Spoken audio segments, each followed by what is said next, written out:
Buenos días, vamos a ver el día de hoy reacciones en disolución acuosa. Entonces, vamos a darle. Muy bien, primero tenemos que entender bien que es una reacción química, ¿verdad? Es un proceso termodinámico en el cual se combinan dos o más sustancias para formar una tercera que es un producto totalmente diferente a los dos que le dieron origen. La forma de representar una reacción química es a través de algo llamado ecuación química, que está siempre dada de la siguiente forma. Reactivos del lado izquierdo son compuestos, una flecha que indique la dirección, que siempre tiene que ser una flecha, jamás vayan a poner un igual porque sería como una aberración hacia la química, y productos del lado derecho que también son compuestos. Existen diferentes tipos de reacciones. Vamos a ver el día de hoy 4 tipos básicos. El primero es síntesis. La síntesis es la combinación de dos reactivos, A y B, para dar un producto C que es totalmente diferente a los reactivos que le dieron origen. Veamos un ejemplo de esto. Tenemos dióxido de carbono. Siempre ponemos el estado en que se encuentran, gaseoso, líquido, acuoso, aunque no es un estado de la materia. Si se coloca, y a los que no saben qué significa acuoso, acuoso se refiere a que está disuelto en agua o contenido en agua. Tenemos dióxido de carbono más agua va a formar el ácido carbónico. Dos reactivos se combinan para formar un producto que es muy diferente a los que le dieron origen. Descomposición, que es la forma inversa de la síntesis, donde tenemos un reactivo C que se descompone en un producto A y un producto B. En esto tenemos el hidróxido cálcico, que se va a descomponer o suele descomponerse en agua líquida, y óxido carbónico. Desplazamiento simple. Este hay de dos formas. Muy bien. Todo va a depender de la naturaleza del reactivo. O sea, tenemos un reactivo que va a ser compuesto, por eso aparece A y B. Es decir, este reactivo tiene dos partes. Una A con carácter positivo, recordando que siempre del lado izquierdo va el positivo, y B que tiene carácter negativo. Dependiendo de la naturaleza de C, va a desplazar a A o a B. En este primer caso desplaza a B porque este tiene un carácter negativo. Ya. Y sucede lo contrario cuando C tiene un carácter positivo, desplaza a A, que es positivo, y este sale completamente solo. Veamos un ejemplo. El ejemplo del primero, tenemos yoduro de potasio y cloro molecular. ¿Sí? El cloro molecular va a desplazar al yodo, aunque el cloro puede presentar estados de oxidaciones positivos o negativos según la tabla periódica. Es más común encontrarlo con su forma negativa, entonces es más común que desplace al yodo, ¿sí? Entonces lo va a desplazar. Y nos va a quedar cloruro de potasio y yodo molecular. Se preguntarán qué pasará si es positivo el cloro, ¿desplazará al potasio? No, porque el potasio es todo el tiempo positivo, es decir, tiene un carácter positivo más fuerte que el cloro, que tiene positivos y negativos. Veamos el otro ejemplo. Tenemos otra vez yoduro de potasio, pero esta vez tenemos sodio metálico. El sodio metálico es positivo, ¿sí? Y por lo tanto puede desplazar al potasio, que también es solo positivo, y nos quedaría yoduro de sodio, y el potasio sale como metal completamente solo. Doble desplazamiento. El doble desplazamiento es cuando tenemos dos compuestos con carácter positivo y negativo, y lo que hacen es intercambiarse. Siempre el positivo que desplaza al otro positivo para conservar a ambos su carácter de positivos, y el negativo desplazará al negativo para conservar su carácter negativo. Veamos un ejemplo. Tenemos cloruro de aluminio y bromuro de sodio. Hay que recordar que el aluminio y el sodio son positivos, por lo que se intercambiarán entre ellos, ¿ya? Para que sigan siendo positivos. De esta manera, el sodio desplazará al aluminio y se quedará con el cloro, para que tanto el sodio como el cloro sigan con sus caracteres positivos y negativos respectivamente. Y el aluminio desplazará al sodio para quedarse con el bromo, para que el aluminio y el bromo sigan ambos con su carácter positivo y negativo. Bueno, Y también existe otra propiedad, vamos a ver las propiedades de las reacciones en disolución acuosa. Entonces, la primera de ellas es la ionización. Muy bien, los compuestos tienden a separarse en presencia de agua y pueden formar sustancias llamadas electrolitas. Las sustancias electrolíticas, ustedes las han escuchado pues, en comerciales, sobre todo de bebidas de tipo energético y en bebidas que se utilizan los deportistas para ¿cómo se llama? Volver a tener sus niveles de sodio y de potasio en el cuerpo. Esto es para que no les dé calambre y pues ellos sigan pues su desempeño muscular siga normal, ¿verdad? Si no hay presencia de sodio y potasio en los músculos, pues no hay transmisión eléctrica y por lo tanto pues se acalambra. Entonces las sustancias electrolitas lo que hacen es eso, conducen la electricidad en agua. Por sí solas no pueden conducir la electricidad. Disueltas en agua, sí. Y de estos hay tres tipos. Primero, la no electrolita, que se refiere a aquella que no conduce para nada la electricidad. Y estas están conformadas por sustancias que son covalentes polares. Y su grado de disociación o de separación, como ustedes le quieran llamar, no es al 100%. ¿Sí? La electrolito débil está conformada por ácidos y bases débiles. Es decir, su transmisión eléctrica en agua es reducida. Pero, ¿quiénes son los ácidos y bases débiles? Del lado derecho tenemos una tabla donde aparecen los ácidos y bases fuertes. Todos los ácidos y bases que no estén en la lista, evidentemente son ácidos y bases débiles. Por si no se recuerda de nomenclatura, ¿cuáles son los ácidos y cuáles son las bases? Pues los ácidos son de dos tipos, los hidrácidos, que son hidrógenos con el grupo 6A o 7A, como los primeros tres que aparecen acá, o los oxácidos, como los últimos tres que aparecen acá, que son hidrógeno con un no metal y oxígeno. Mientras que las bases tienen un mismo carácter que no cambia, ¿verdad? Tienen el ion hidroxilo OH, este es el ion hidroxilo, unido siempre a un metal. Pueden ver sodio, potasio, rubidio, cesio, magnesio, calcio, estroncio y bario, son metales. Ok, todos los que no están en esta lista pues son débiles.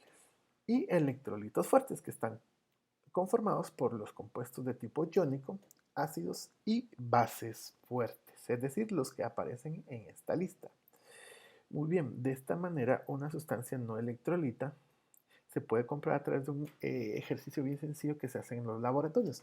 Se coloca un beaker o un vaso de precipitado, es el instrumento de laboratorio que parece un vaso, de ahí su nombre, vaso de precipitado, y se coloca sobre él un bombillo conectado al sistema eléctrico, es decir, a un enchufe con cables. Uno de los cables se corta y se pasa por el beaker y se llena esta de una sustancia, ¿verdad? Si la sustancia es no electrolita, no pasa el agua, ¿ok? Y las sustancias no electrolitas, como habíamos dicho, eran compuestos covalentes polares. Un compuesto covalente polar que todo el mundo conoce es el agua. Por lo tanto, si es covalente polar el agua, y estamos diciendo que los covalentes polares son sustancias no electrolitas, no conducen el agua, entonces quiere decir que el agua por sí sola no conduce la electricidad, y no la conduce.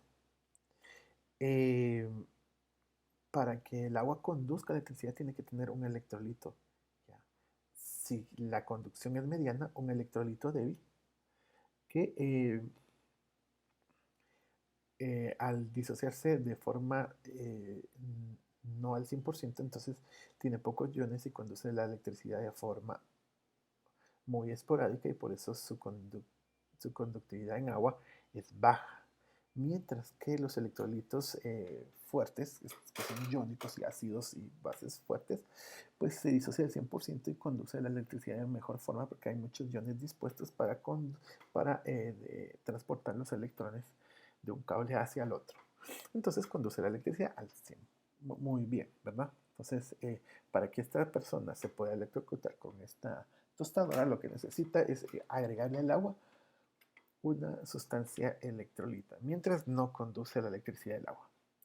Otra propiedad es la solubilidad, es decir, la capacidad que tiene el agua de disolver ciertos compuestos. Entonces, veamos el primero.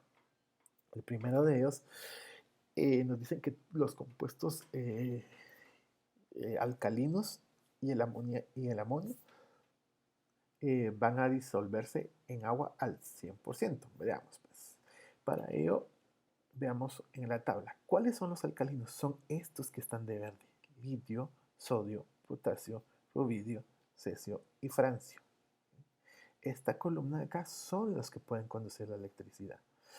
De esta manera, veamos un ejemplo. Este compuesto de acá tiene potasio. Y como vemos, el potasio es parte de este grupo de elementos que están de verde. Y por lo tanto, es un metal alcalino y por lo tanto conducirá la electricidad, por lo tanto se disolverá en agua.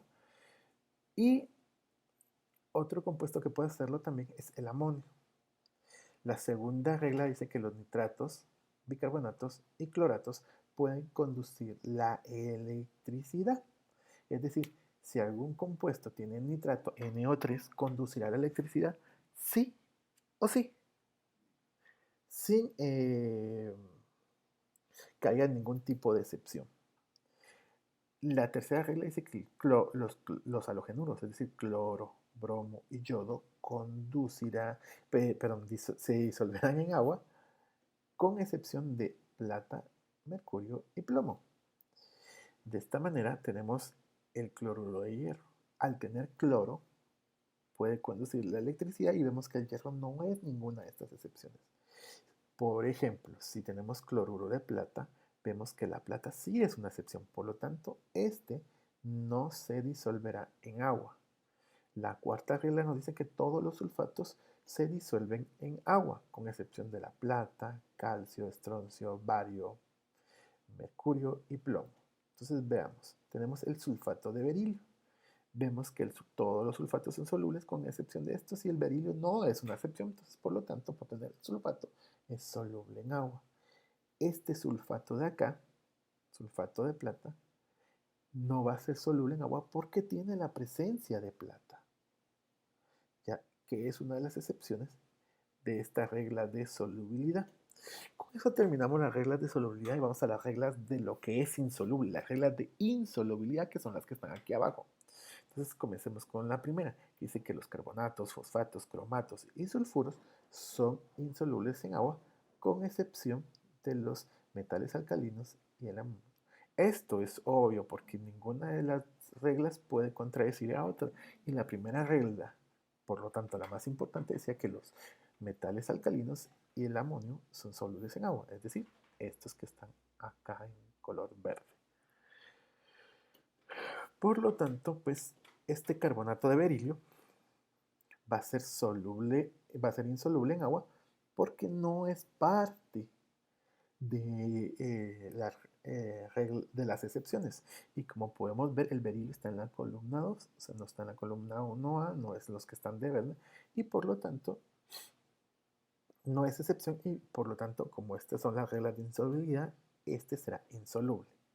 Mientras que el carbonato de sodio, por la primera regla, y vemos que el sodio es parte de esta columna, entonces va a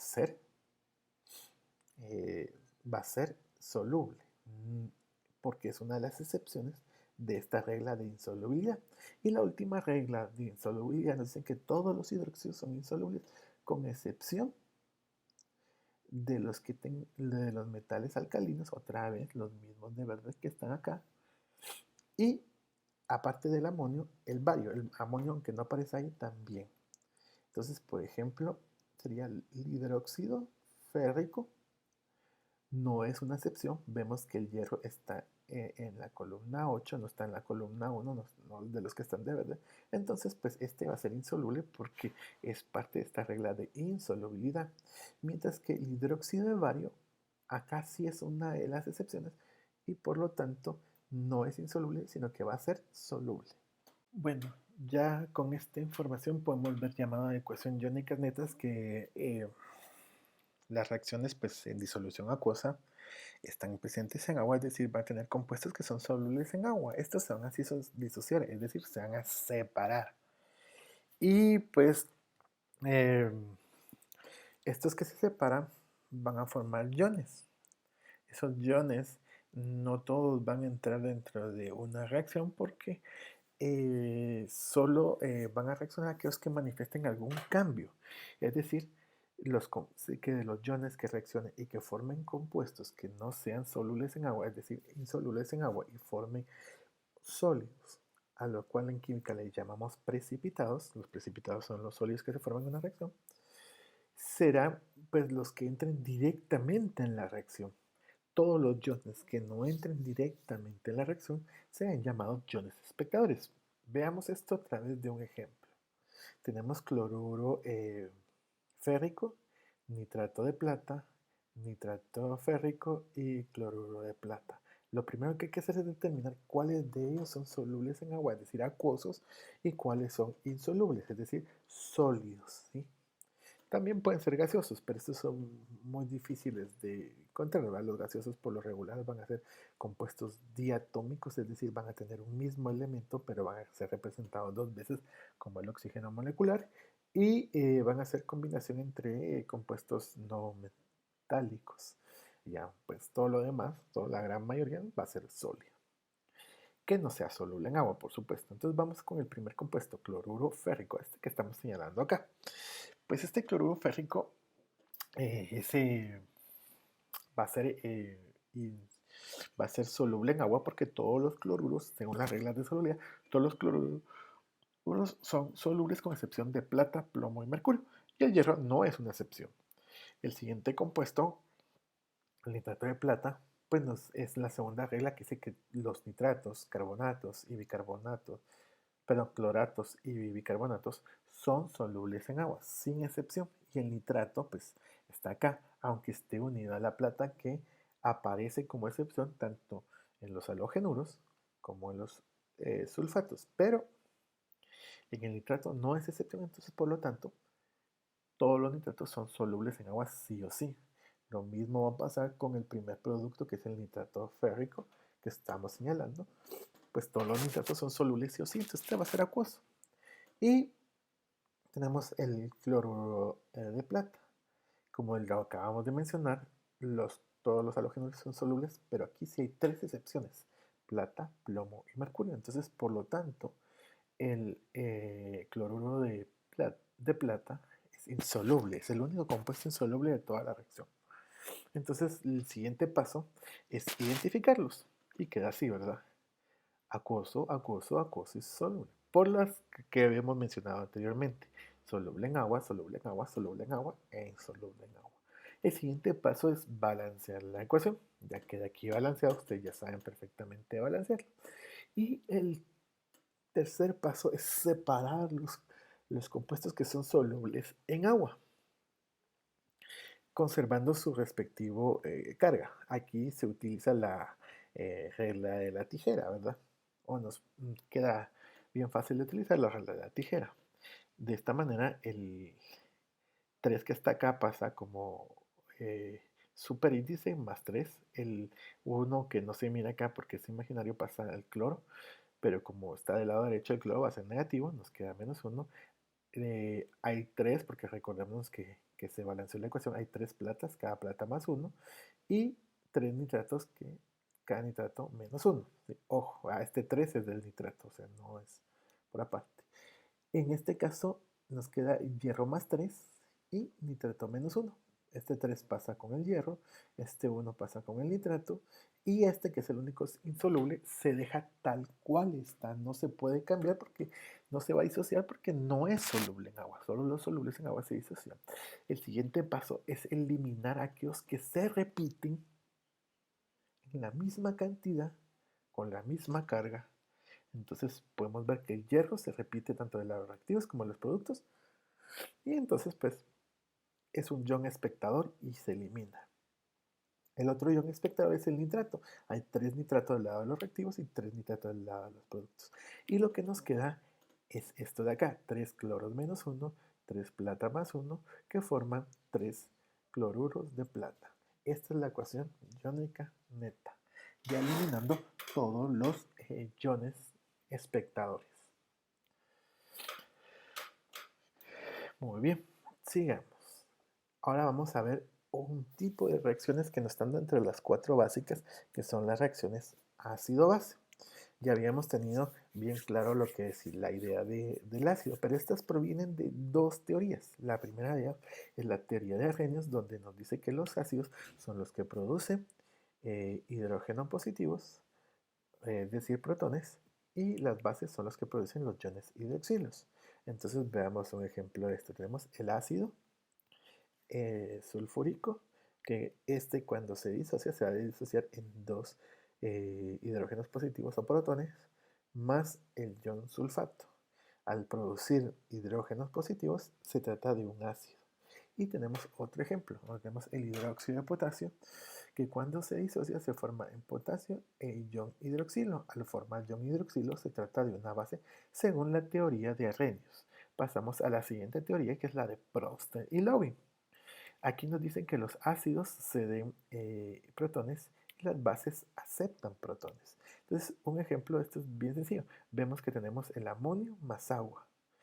Aparentemente ninguno de esos dos tiene un carácter ácido, pero según la teoría de Prost y Lewin sí, porque se basa en aceptar o donar protones. Entonces podemos ver que el nitrógeno del lado de los reactivos tiene 3 hidrógenos y del lado de los productos tiene 4, es decir, ganó 1, aceptó 1. Entonces, eh, eh, el NH3, el amoníaco, acá se comporta como una base, porque aceptó hidrógenos. Mientras que el agua, el oxígeno acá tiene 2 hidrógenos y en los productos solo tiene 1. Es decir, se dio 1. Entonces aquí el agua se comporta como un ácido. Todas las reacciones entre ácidos y bases se les llama reacciones de neutralización. Y siempre van a tener el mismo producto. Cuando se combina un ácido y una base nos va a dar un tipo de sal y agua. Entonces de esta forma, si tenemos un ácido fuerte y una base débil, nos va a dar una sal ácida, porque el ácido es el más fuerte, y agua. Un ejemplo de este es el ácido clorhídrico, más que sabemos que el ácido clorhídrico es un ácido fuerte según la tabla que habíamos visto anteriormente, y el hidróxido de aluminio es una base débil, entonces nos va a quedar cloruro de aluminio, que va a ser una sal ácida, y agua. Si combinamos un ácido débil y una base fuerte, nos va a dar una sal básica, porque la base es más fuerte, y agua. Entonces tenemos, por ejemplo, el ácido sulfhídrico, que es un ácido débil, y lo combinamos con con el hidróxido de potasio, que es una base fuerte, y lo que nos da es sulfuro de potasio. Esta va a ser una sal básica y siempre nos va a dar agua. Y por último, pues si combinamos un ácido fuerte y una base fuerte, nos va a dar una sal neutra más agua. Entonces sería ácido clorhídrico más hidróxido de potasio, nos va a dar cloruro de potasio. Esta es una sal neutra, porque ambos ácidos y bases son fuertes, y agua. Si alguien se pregunta qué pasa si combinamos un ácido débil y una base débil, pues vamos a ver más adelante, no en esta presentación, en otros más adelante, de que no sucede absolutamente nada, no hay una reacción de por medio. Entonces estas son las reacciones de neutralización. Y por último, vamos a ver algo llamado óxido-reducción. Para ello hay que entender qué es el término oxidar o óxido. Es aquel que pierde electrones. Y vemos, por ejemplo, un ejemplo. El cloro pues tiene varios estados de oxidación. Si el cloro pasara de un estado de oxidación de +1 a +7, quiere decir que ha perdido 6 electrones. Aumenta su estado de oxidación, pero lo que significa ahí es que ha perdido electrones. ¿Y quién se reduce? Reduce es que gana electrones. Es decir, por ejemplo, si tenemos cloro +1, pasa a cloro -1. Aquí pues pasa de una carga positiva a una negativa porque ha ganado electrones. Y de ahí su nombre, se reduce, porque si vemos el estado de oxidación, se ha reducido. ¿Cómo identificamos esto dentro de una reacción? Bien simple. Esta es una reacción de óxido-reducción. ¿Cómo sabemos eso? Pues tenemos que analizar elemento por elemento. Podemos ver el hierro acá y calcular su estado de oxidación. En este, el estado de oxidación del hierro será de +3. Pero ¿qué pasa cuando un metal está completamente solo o un no metal está completamente solo en su forma diatómica? Bueno, su estado de oxidación solo puede ser el de 0. Entonces, aquí pasa de hierro +3 a hierro 0. Ya, balanceamos primero la ecuación y vemos que pasa de hierro +3 a hierro 0. Y vemos que el potasio aquí pasamos de un potasio 0 a un potasio +1. ¿Sí? Porque unido al cloro pues va a estar con +1. Entonces el hierro se va a reducir porque pasa de hierro +3 a hierro 0. Y el potasio se oxida porque pasa de un potasio 0 a un potasio +1. ¿Sí? Otra vez, ¿cómo se hace esto? Vemos que el hierro se reduce su estado de oxidación, entonces por lo tanto se dice que se reduce. Y el oxígeno aumenta su estado de oxidación, por lo tanto el potasio aumenta su estado de oxidación, por lo tanto se oxida. Ya. Ok. Esto también se puede ver de otra forma. Si el hierro gana electrones, es decir, pasa de +3 a +0, significa que ha ganado 3 electrones, se está reduciendo. Y si el oxígeno pierde electrones, es decir, pasa de un estado de oxidación eh, menor a uno mayor, es porque se está oxidando. Esto también nos arroja, estos son los que se oxidan, las especies, ¿sí? Ya. Es decir, el hierro +3 y el potasio 0. Pero ¿qué pasa con los compuestos que le dieron origen? El cloruro de hierro y el potasio metálico. Estos son agentes, pero son agentes contrarios. Por ejemplo, el hierro +3 viene del cloruro de hierro. Este va a ser un agente oxidante. ¿Por qué es un agente oxidante si el hierro se reduce? Porque si él se reduce, obliga a otro compuesto a oxidarse. Por eso se le llama agente oxidante. El potasio 0 viene del potasio metálico. Por lo tanto, este va a ser el agente reductor. Porque si él se oxida, obliga a otro a reducirse. Espero que hayan aprendido algo con esto, pues, y pues solo les dejo esta imagen, esto que está fotografiando ahí ese tipo que se murió, pues, horas después de haber fotografiado eso, se llama corio. En internet le dicen la pata de elefante. Corio es un material de fusión nuclear, es el material más tóxico que existe sobre la Tierra. Y los Corio pues se han dado en varios lugares en el mundo, no solo en Chernobyl ha existido ese tipo de accidente, ¿verdad? O sea, no solo en Chernobyl se han fundido los núcleos y pues ese corio pues es bastante interesante, brilla, aparte es una masa toda extraña y pues estar cerca de él es una sentencia de muerte segura, como el tipo que la fotografió ahí, pues murió horas después por estar expuesto al material más peligroso sobre la Tierra que se llama corio. Feliz día, jóvenes.